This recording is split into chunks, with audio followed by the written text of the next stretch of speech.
My name is Audrey. I'm 30 years old today. I had a story to tell you guys about how I became a millionaire thanks to two greedy individuals. Let's just say that karma never fails to come for those who do wrong. The first time I met my husband, Gavin, was on a work trip hosted by our office. We were both heads of two different departments in our company and had never met before the trip. During the trip, many activities were hosted by the organizers, including games and sports. I had gotten injured during a game of volleyball and sprained my ankle. Gavin immediately helped me and made sure to carry me to the infirmary so that I could get first aid. I thought he was very thoughtful and kind and wanted to get to know him more. I reached out to him when we returned from the trip and asked if he would like to go on a date to grab some coffee. He immediately agreed, and we decided on a date to meet up at our local cafe. During the date, we talked about the events of the trip, as well as our likes, interests, and family life.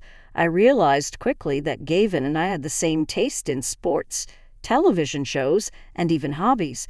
When describing his family, Gavin mentioned that he had always been incredibly close to his mother, Meg, and liked to visit her at least twice a week. You know, I've always been incredibly close to my mother. We make it a point to see each other at least twice a week. That's so sweet. I'm glad you have a good relationship with her. What about your father?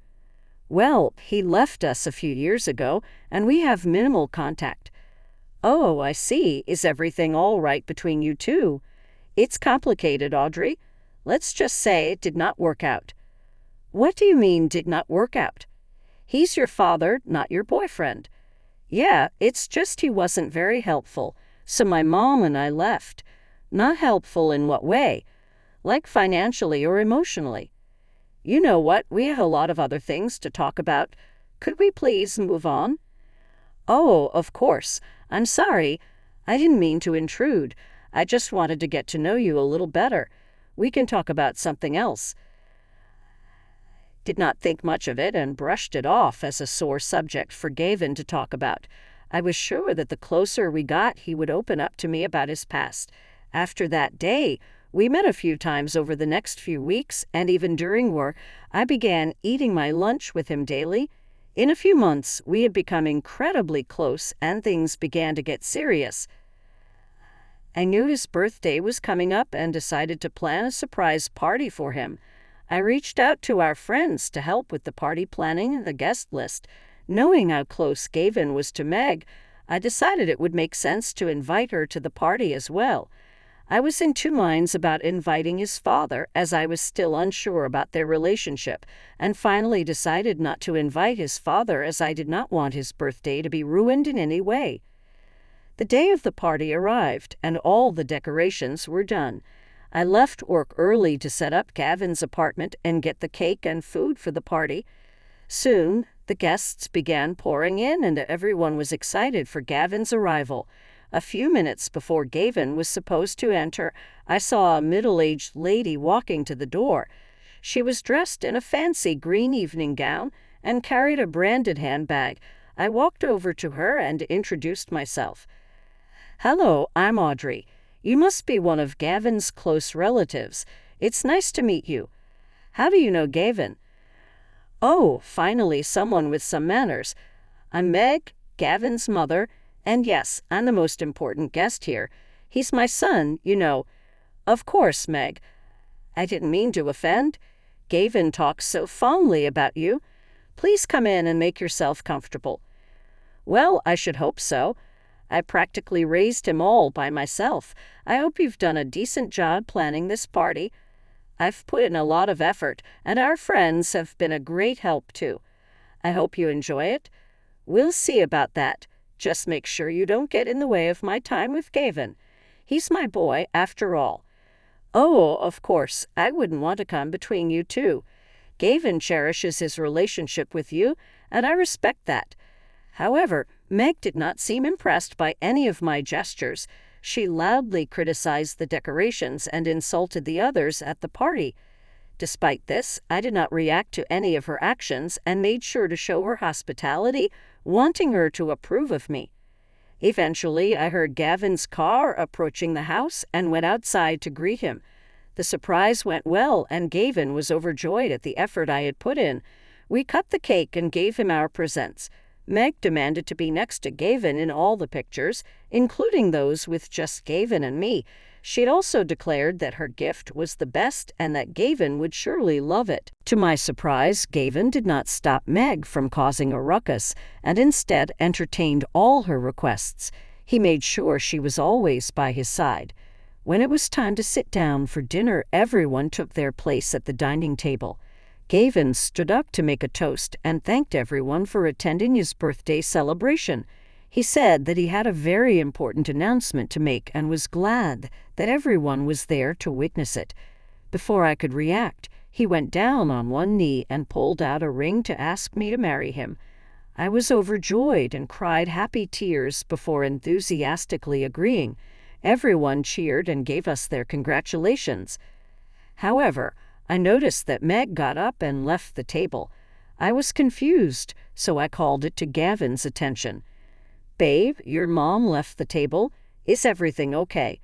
We need to find her and get her blessings. She'll be mad if we don't." "But why do we need to get her blessings? It's our decision, isn't it, babe?" "You don't understand. I always talk to my mom about important decisions. We're really close, and I value her opinion." "I get that she's important to you, but isn't this about us? Shouldn't we make decisions together?" "Of course we do, but I can't ignore her. She means a lot to me. Can we just go find her and talk to her about giving us her blessings?" Immediately, I was concerned. No one should be that dependent on their parents. But I let it go because I loved him and wanted his mother to approve of me. We searched for her all over the house, but couldn't find her. Eventually, we saw her sitting silently in the backyard. We approached her to ask for her blessings, which she reluctantly gave at Gavin's request. "Mom, I'm sorry I didn't talk to you before proposing to Audrey. It just happened in the moment, and I thought it was the perfect time." "Well, Gavin, you always discuss big decisions with me. I felt a bit left out that you didn't this time." "I know, and I didn't mean for you to get upset. I had a plan to talk to you the next day, but the surprise party changed everything." "I understand that it was unexpected, but you should have found a way to talk to me before making such a significant decision." "You're right, Mom. I should have found a way. Just got caught up in the excitement, and Audrey has been so amazing and supportive. I wanted to show her how much she meant to me." "I can see that you really love her, Gavin.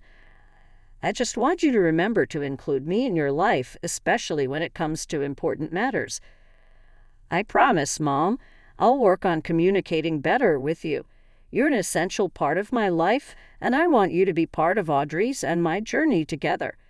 That's all I ask for, dear."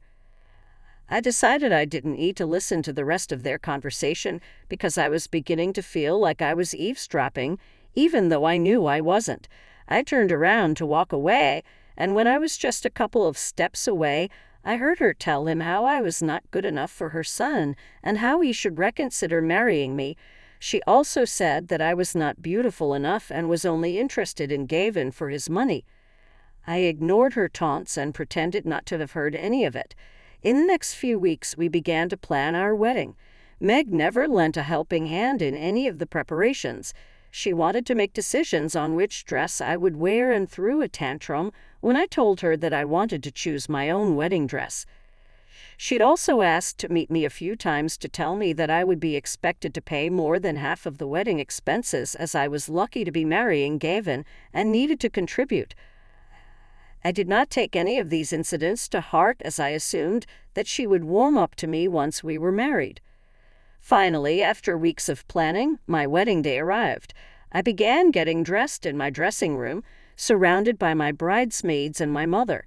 Everyone told me how beautiful I looked in my flowing white dress. I heard a knock at the door and saw Meg walk in. To my shock, she was wearing a white wedding dress. "Why are you wearing a wedding dress today?" I asked. "It's my son's wedding day, and it's more important to me than anything else," she replied. "I chose to wear this dress to highlight my significance as the mother of the groom." I get that it's an important day for you, but isn't it customary for the bride to wear white? It might take away from Audrey's moment," I suggested. "Well, that's not my concern. Gavin is my only son, and I deserve attention on this occasion too," Meg insisted. "Of course, Meg, but today is primarily about Audrey and Gavin's love and commitments. It's their special day," I reasoned.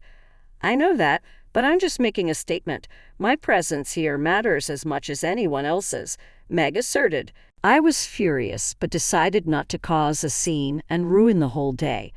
The rest of the ceremony went well, and we exchanged vows and rings. It was emotional for both of us as we had been waiting for this day for a long time. During the planning of the wedding, I had asked Gavin to handle the guest list. I noticed that he had not included his father to be part of the guest list and asked him if he was sure about such a decision. "Gav, are you sure about not inviting your father?" I inquired. "He had abandoned us and has no place at such an important celebration," Gavin replied. I wanted to change his mind, but decided to drop the subject as I did not want to upset him further. The next few months after our wedding passed in absolute bliss. We spent every moment together and began planning to buy our own house. Gavin and I had always wanted to live together, but had decided to get married first before making such a decision. We started the process of house hunting and spent a few hours every day looking at options to purchase our dream home. One day, Gavin called me while I was at work. "Hey, babe, I'm sorry, but an important meeting has come up.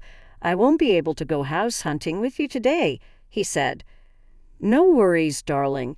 It happens. Don't stress about it. I can handle it on my own," I reassured him. "Oh, thanks for understanding. I'll make it up to you, I promise," Gavin replied. "You better.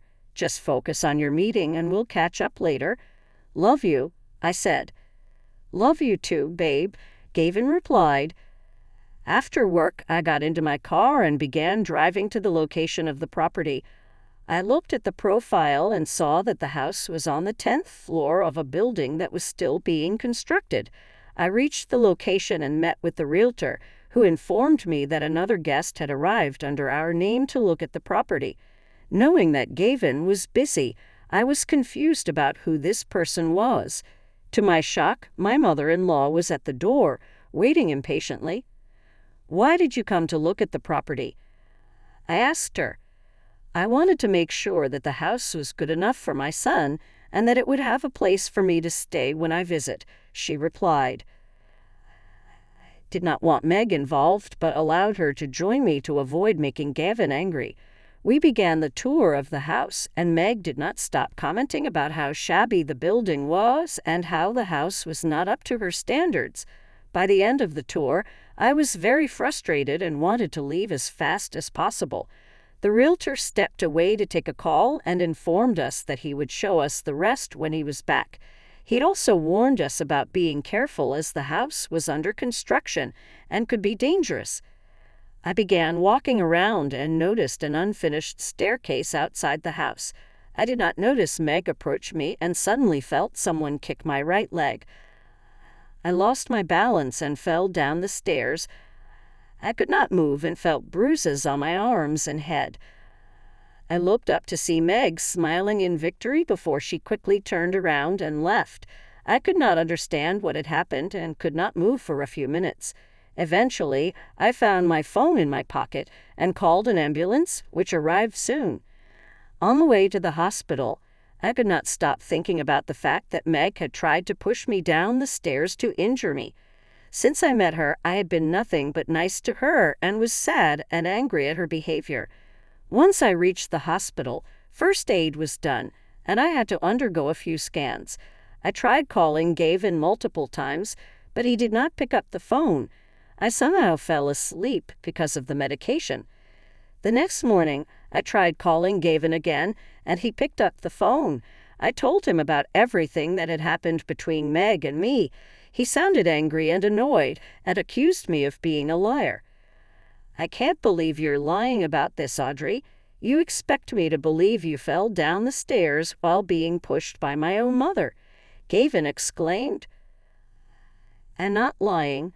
I would never do something like that. I fell because Meg kicked me. She deliberately hurt me. I replied, trying to maintain my composure. You're just trying to cover up your actions. My own mother wouldn't hurt you for no reason, Gavin argued. She said you were being aggressive. I can't believe you're taking her word over mine. She's been manipulating you, Gavin. She pushed me down those stairs, and now she's lying to save herself. I pleaded desperately. She would never lie to me. She's my mother. I thought you loved me and trusted me. How can you side with her even without hearing my side of the story? I cried out, feeling betrayed. I can't come to the hospital right now. Meg's in shock because of what you did, and I need to be with her, Gavin retorted, his tone firm. You're choosing her over me after everything we've been through, I asked, feeling hurt. You brought this upon yourself. Maybe you deserve this for what you did, Gavin concluded coldly.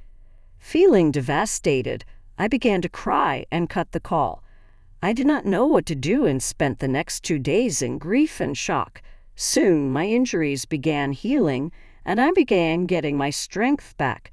My parents came to visit me and were shocked as well at the situation and Gavin's reaction to it. My father advised me to look into Gavin's father and find out the truth about that situation, suspecting Gavin and Meg were not being honest. As per his advice, I hired a private investigator to find Gavin's father, Neil, and called him. At first, Neil was confused about who I was, but eventually he began understanding the situation. You know, I divorced Megan and left the house because she and Gavin were using me for my money. I'm the chairman of a big company, and Gavin wanted to steal from me, Neil disclosed. I had no idea. That's terrible. I can't believe they would do something like that, I responded in shock. Yeah, it was a tough decision, but I couldn't let them take advantage of me any longer. I want you to know that those two are never up to any good, Neil warned. Thanks for telling me, Neil. I believe you, and I appreciate you looking out for me.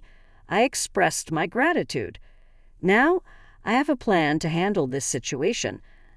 I need you to somehow get Gavin and Meg to visit you at the hospital tomorrow morning, Neil instructed. Why do you want them to come here? I asked, curious about his plan. I need to confront them about their actions and protect you from any further harm. It's time they face the consequences of their greed, Neil explained firmly. All right, I'll do my best to get them here, but please be careful. I don't want anything bad to happen to you, I cautioned. I'll handle it, Audrey. Just focus on your recovery. Tomorrow we set things right, Neil reassured me. I was skeptical and kind of afraid. Truth be told, I didn't want to see either Meg or Gavin. I didn't want to see Gavin because I didn't want to look at the face of the man who does not trust his wife over his mother and is so stubborn that he didn't care enough to, at the very least, check up on her as she lay in the hospital. I didn't want to see Meg because, well, for obvious reasons, I was terrified she would try to hurt me again. But I knew that if I wanted to teach them a lesson, I had to trust Neil. I called Gavin and told him that I had a special gift to give him and Meg to apologize for what I had done. I told them that I would like them to come to take it as it was very expensive, and I wanted to make sure they got it. Hearing the mention of money, Gavin and Meg readily agreed to come visit me at the hospital the following morning. The next morning, Neil arrived at the hospital with flowers. I greeted him and told him how grateful I was for his help. Just as we finished our conversation, the door opened and Gavin and Meg walked in. They both stopped at the door in shock and stared at Neil sitting on one of the chairs. Neil, what is this all about? Why are you here? Gavin questioned. I couldn't stand by and watch you and Meg manipulate Audrey any longer, Neil calmly replied. Manipulate? We never did anything wrong. She's the one causing trouble, Meg interjected. That's not true. Audrey has been through a lot because of both of you. It's time to end this charade, Neil asserted. Dad, you're ruining everything. Audrey and I love each other, Gavin protested. I divorced your mother because of your actions. You were trying to take advantage of me and my company. Neil explained.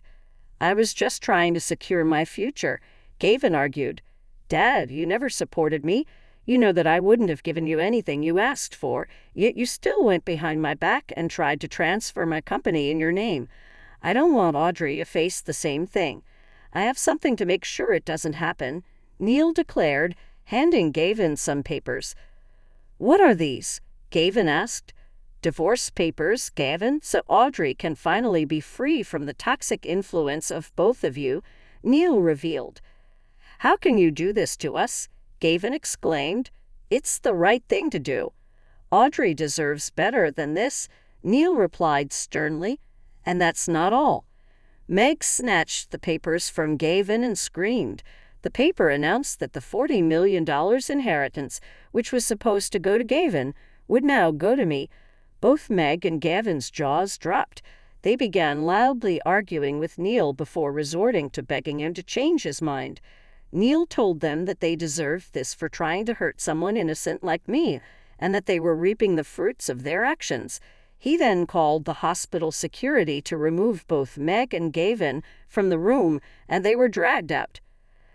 I had gone through hell, but I finally got my revenge and continued to have a good friendship with Neil thereafter.